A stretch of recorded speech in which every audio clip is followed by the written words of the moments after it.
It's 5 o'clock. You're watching the News Hour live from Nottingham this evening. I'm Mark Austin. Coming up in the next 60 minutes.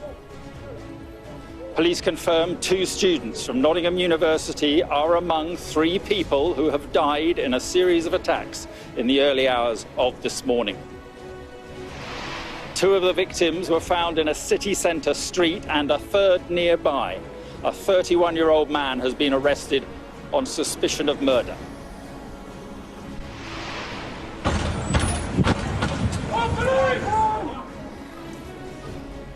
Police raid a house very close to here, in Ilkeston Road, close to where the attacks happened, and say they are not looking for any other suspects.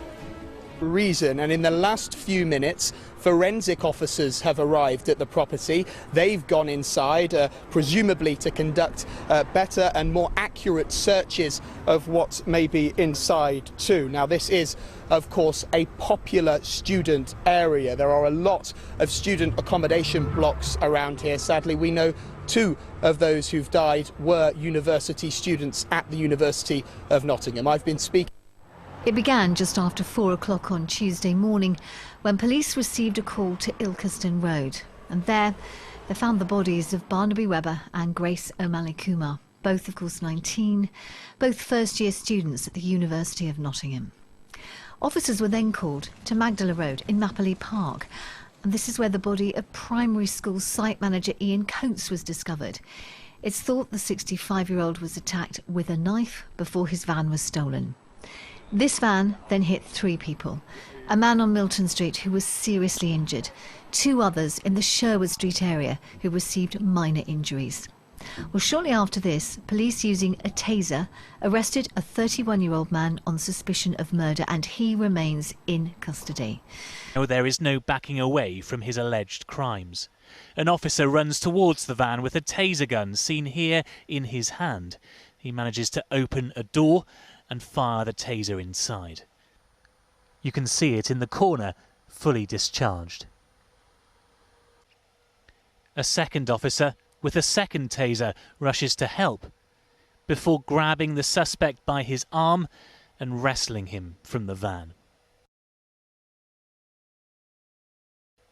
They spend the next 11 minutes holding him on the ground as other officers arrive, and eventually the suspect's escorted away by police. Head bowed, his shameful rampage over. Today, police released a more detailed timeline of what had happened before. Officers were called to Ilkeston Road just after 4 a.m, where students Barnaby Webber and Grace Kumar were found stabbed and unresponsive. 4 minutes later, their suspected killer tried to enter a shelter for the vulnerable on Mapley Road. He failed and moved to Magdala Road, killing Ian Coates before stealing his van. He then used it to run over 3 people in the Milton Street area, before finally being stopped and arrested on Bentink Road. This is how close others came to the suspected killer. This is thought to be him trying to get into the shelter for the vulnerable. An arm inside punches him back, and the CCTV shows him leaving to continue his alleged killing, sparing those inside who shut him out.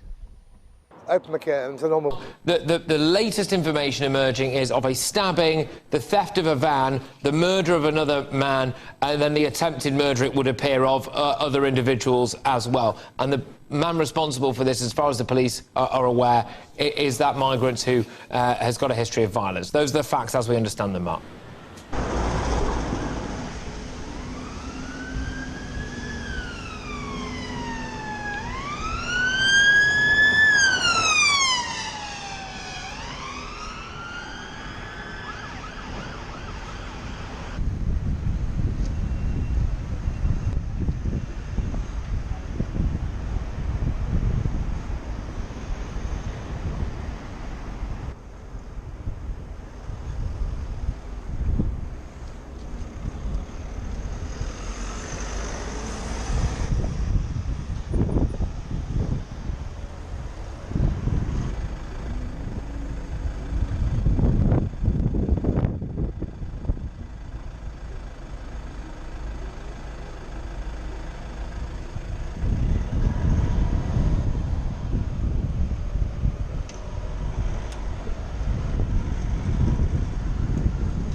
Hey, good job, GB News. You're the only one telling the truth, mate. Thank you, buddy. Appreciate that. I see it on the other channels, don't say out, do they?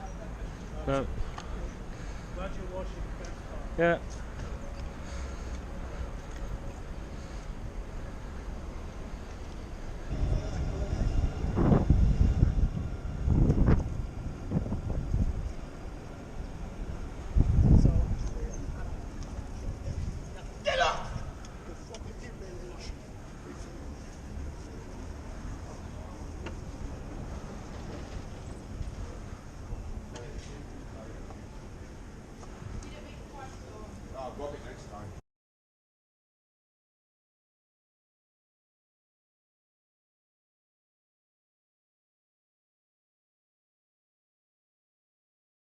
And pay tribute to the victims. The Home Secretary, Suella Braverman, was also here earlier. She came to lay a wreath of flowers. Now, I caught up with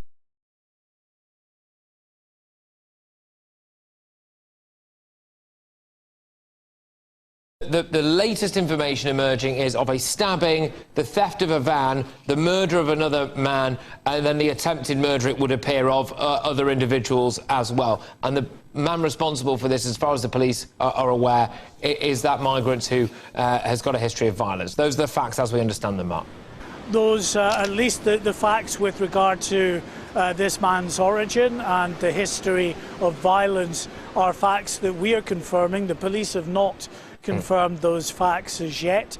They will of course be under pressure now because other members of the media will be contacting them with those very same questions, because clearly it raises a whole host of other very legitimate concerns that need to be answered, that will, I'm sure, be answered in the fullness of time. But they will now be under pressure to give some kind of confirmation on the background of this individual. And as you mentioned there, Patrick, I think we both thought it was perhaps a little odd that Emmanuel Macron was commenting on this, although having said that, you know, our Prime Minister and Foreign Secretary did offer their support and sympathies following the attack in Annecy in the French Alps last week, when a number of very young children were stabbed by a Syrian asylum seeker, and 2 adults as well. So it may be that he was privy to a bit more information, you would expect.